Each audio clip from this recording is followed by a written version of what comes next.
నిజామాబాద్ జిల్లా తెలంగాణ యూనివర్సిటీకి రెగ్యులర్ వీసీని నియమించాలని, యూనివర్సిటీలలో ఉన్న సమస్యలను పరిష్కరించాలని మంగళవారం రోజున తెలంగాణ యూనివర్సిటీలో పెద్ద ఎత్తున ధర్నా నిర్వహించిన ఏబీవీపీ నాయకులు. ఈ సందర్భంగా ఏబీవీపీ నాయకులు ఆధ్వర్యంలో సీఎం దిష్టిబొమ్మని దహనం చేసిన ఏబీవీపీ నాయకులు. ఈ సందర్భంగా ఏబీవీపీ శివ మాట్లాడుతూ తెలంగాణ యూనివర్సిటీలలో పర్మనెంట్ వీసీని నియమించాలని ఏబీవీపీ ఆధ్వర్యంలో ప్రభుత్వానికి డిమాండ్ చేస్తున్నామని పేర్కొన్నారు.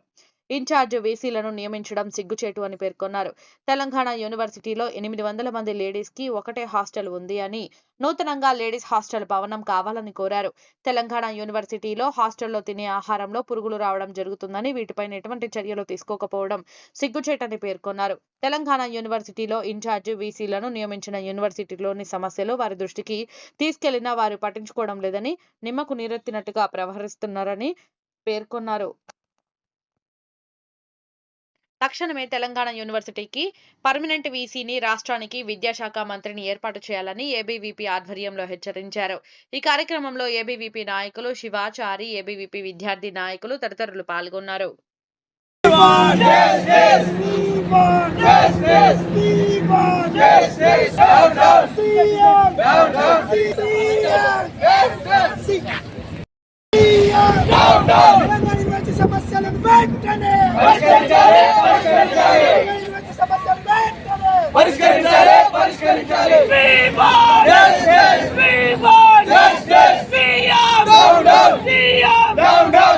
సమస్యలు అక్కడ వేసిన గొంగడిలాగానే ఉన్నాయి. ఇక్కడ ఉన్న వీసీలు, ఇన్ఛార్జ్ వీసీలు, రిజిస్టార్లు పట్టించుకోకపోవడం, ప్రతి యూనివర్సిటీలో పురుగులు రావడం. తెలంగాణ యూనివర్సిటీలోనే ఇప్పటికీ గర్ల్స్ హాస్టల్లో 3 సార్లు పురుగులు వచ్చినాయి. అధికారులైనా నిమ్మకు నీరెత్తినట్టు ఎలాంటి యాక్షన్ తీసుకోకుండా పురుగులనే మీరు విద్యార్థులు తినే విధంగా ఎలాంటి చర్యలు తీసుకోవట్లేదు. ఇంకేంటంటే తెలంగాణ యూనివర్సిటీలో కనీస వస్తువులు విద్యార్థులకు అందించలేకపోతుంది అధికారులు. ఇంకేంటంటే గతంలో జరిగిన తప్పిదాలు, యూనివర్సిటీ ఈసీ నిర్ణయాలు కూడా అమలు చేయకపోతున్నారు. ఇంకేంటంటే కనీసం యూనివర్సిటీలలో 800 మందికి ఒకటే గర్ల్స్ హాస్టల్ ఉంది. రూముకు 8 నుంచి 10 మంది విద్యార్థులు ఉన్నారు.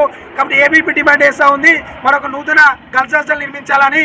అలాగే హాస్టల్స్ నడిచే పరిస్థితి లేదు, స్కాలర్షిప్లు రాక దాదాపు 3 నెలల నుంచి తెలంగాణ యూనివర్సిటీలు హాస్టల్ కూడా ఇబ్బందులు ఉన్నాయి. కాబట్టి రాష్ట్ర ప్రభుత్వానికి ఒకటే డిమాండ్ చేస్తూ ఉన్నాం, మీరు వెంబడే పెండింగ్లో ఉన్న స్కాలర్షిప్లు, ఫీజు రింబర్స్మెంట్లు వెంటనే విడుదల చేయాలి. ఇంకేంటంటే ఎంత సిగ్గుచేటంటే ఈ రాష్ట్రానికి ఒక విద్యాశాఖ మంత్రి లేకపోవడం. అయ్యా ముఖ్యమంత్రి గారు, మీకు ఎమ్మెల్యేలను జాయిన్ చేసుకున్న సోది మా విద్యార్థులకు న్యాయం చేసే సోయి లేదా? కాబట్టి వెంబడే వీసీలను కానీ అలాగే విద్యాశాఖ మంత్రి కానీ అపాయింట్మెంట్ చేయాలి. లేకపోతే ఏబీపీ ఆధ్వర్యంలో రానున్న రోజుల్లో పెద్ద ఎత్తున ఉద్యమాలు కూడా చేస్తామని తెలంగాణ యూనివర్సిటీ వేదికగా రాష్ట్ర ప్రభుత్వాన్ని హెచ్చరిస్తా ఉన్నాం.